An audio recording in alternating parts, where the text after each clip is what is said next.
One day, when we had been at the Hotel X 5 or 6 weeks, Boris disappeared without notice.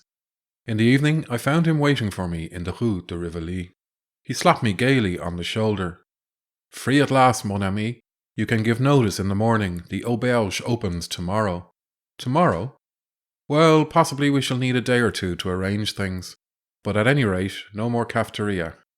Nous sommes lancés, mon ami. My tailcoat is out of pawn already." His manner was so hearty that I felt sure there was something wrong, and I did not at all want to leave my safe and comfortable job at the hotel. However, I had promised Boris, so I gave notice, and the next morning at 7 went down to the Auberge de Jehan-Cotard. It was locked, and I went in search of Boris, who had once more bolted from his lodgings and taken a room in the Rue de la Croix-Nivert. I found him asleep, together with a girl whom he had picked up the night before, and who he told me was of a very sympathetic temperament. As to the restaurant, he said that it was all arranged. There were only a few little things to be seen to before we opened. At 10, I managed to get Boris out of bed, and we unlocked the restaurant. At a glance, I saw what the few little things amounted to. It was briefly this, that the alterations had not been touched since our last visit. The stoves for the kitchen had not arrived, the water and electricity had not been laid on, and there was all manner of painting, polishing, and carpentering to be done. Nothing short of a miracle could open the restaurant within 10 days, and by the look of things it might collapse without even opening. It was obvious what had happened. The patron was short of money, and he had engaged the staff, there were 4 of us, in order to use us instead of workmen. He would be getting our services almost free, for waiters are paid no wages, and though he would have to pay me, he would not be feeding me till the restaurant opened. In effect, he had swindled us out of several hundred francs by sending for us before the restaurant was open. We had thrown up a good job for nothing. Boris, however, was full of hope. He had only one idea in his head, namely that here at last was a chance of being a waiter and wearing a tailcoat once more. For this he was quite willing to do 10 days' work unpaid, with the chance of being left jobless in the end. "Patience," he kept saying. "That will arrange itself. Wait till the restaurant opens and we'll get it all back. Patience, mon ami." We needed patience, for days passed and the restaurant did not even progress towards opening. We cleaned out the cellars, fixed the shelves, distempered the walls, polished the woodwork, whitewashed the ceiling, stained the floor. But the main work, the plumbing and gas fitting and electricity, was still not done, because the patron could not pay the bills.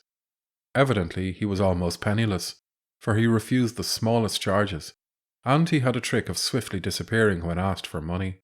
His blend of shiftiness and aristocratic manners made him very hard to deal with. Melancholy duns came looking for him at all hours, and by instruction we always told them that he was at Fontainebleau, or St. Cloud, or some other place that was safely distant. Meanwhile, I was getting hungrier and hungrier.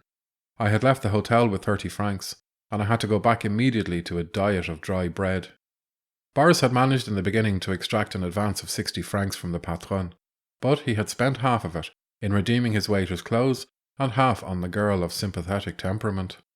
He borrowed 3 francs a day from Jules, the second waiter, and spent it on bread. Some days we had not even money for tobacco. Sometimes the cook came to see how things were getting on, and when she saw that the kitchen was still bare of pots and pans, she usually wept. Jules, the second waiter, refused steadily to help with the work. He was a Magyar, a little dark, sharp-featured fellow in spectacles, and very talkative. He had been a medical student, but had abandoned his training for lack of money. He had a taste for talking while other people were working, and he told me all about himself and his ideas. It appeared that he was a communist and had various strange theories. He could prove to you by figures that it was wrong to work. And he was also, like most Magyars, passionately proud. Proud and lazy men do not make good waiters. It was Jules' dearest boast that once when a customer in a restaurant had insulted him, he had poured a plate of hot soup down the customer's neck, and then walked straight out without even waiting to be sacked. As each day went by, Jules grew more and more enraged at the trick the patron had played on us. He had a spluttering, oratorical way of talking.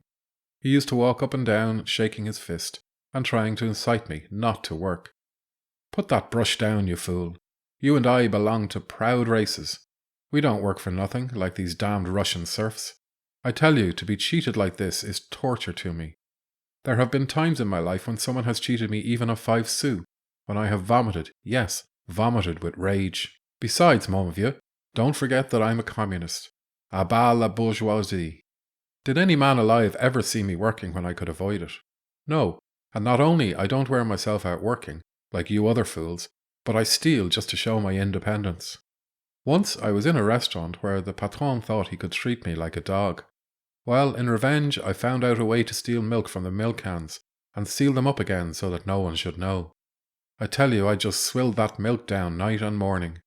Every day I drank 4 litres of milk, besides half a litre of cream. The patron was at his wit's end to know where the milk was going. It wasn't that I wanted milk, you understand, because I hate the stuff. It was principle, just principle. Well, after 3 days I began to get dreadful pains in my belly and I went to the doctor. What have you been eating? He said. I said, I drink 4 litres of milk a day and half a litre of cream. 4 litres, he said. Then stop it at once. You'll burst if you go on. What do I care, I said. With me, principle is everything. I shall go on drinking that milk even if I do burst. Well, the next day the patron caught me stealing milk. You're sacked, he said. You leave at the end of the week. Pardon, monsieur, I said. I shall leave this morning. No, you won't, he said. I can't spare you till Saturday. Very well, mon patron, I thought to myself. We'll see who gets tired of it first. And then I set to work to smash the crockery. I broke 9 plates the first day and 13 the second. After that, the patron was glad to see the last of me. Ah, I'm not one of your Russian moujik. 10 days passed. It was a bad time. I was absolutely at the end of my money, and my rent was several days overdue. We loafed about the dismal, empty restaurant, too hungry even to get on with the work that remained. Only Boris now believed that the restaurant would open. He had set his heart on being maître d'hôtel, and he invented a theory that the patron's money was tied up in shares, and he was waiting a favourable moment for selling. On the 10th day, I had nothing to eat or smoke, and I told the patron that I could not continue working without an advance on my wages. As blandly as usual, the patron promised the advance, and then, according to his custom, vanished. I walked part of the way home, but I did not feel equal to a scene with Madame F. over the rent, so I passed the night on a bench on the boulevard. It was very uncomfortable. The arm of the seat cuts into your back, and much colder than I had expected. There was plenty of time in the long, boring hours between dawn and work to think what a fool I had been to deliver myself into the hands of these Russians. Then, in the morning, the luck changed. Evidently, the patron had come to an understanding with his creditors, for he arrived with money in his pockets, set the alterations going, and gave me my advance. Boris and I bought macaroni and a piece of horse's liver, and had our first hot meal in 10 days. The workmen were brought in and the alterations made, hastily and with incredible shoddiness. The tables, for instance, were to be covered with baize, but when the patron found that the baize was expensive, he bought instead disused army blankets, smelling incorrigibly of sweat. The tablecloths, they were checked to go with the Norman decorations, would cover them of course. On the last night we were at work till 2 in the morning getting things ready. The crockery did not arrive till 8, and being new had all to be washed. The cutlery did not arrive till the next morning, nor the linen either, so that we had to dry the crockery with a shirt of the patron's, and an old pillow slip belonging to the concierge. Boris and I did all the work. Jules was skulking, and the patron and his wife sat in the bar with a Dun and some Russian friends, drinking success to the restaurant.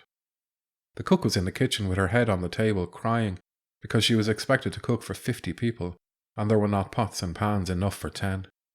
About midnight there was a fearful interview with some Duns, who came intending to seize 8 copper saucepans which the patron had obtained on credit. They were bought off with half a bottle of brandy. Jules and I missed the last métro home, and had to sleep on the floor of the restaurant. The first thing we saw in the morning were 2 large rats sitting on the kitchen table, eating from a ham that stood there. It seemed a bad omen, and I was surer than ever that the Auberge de Jehan Cotal would turn out a failure.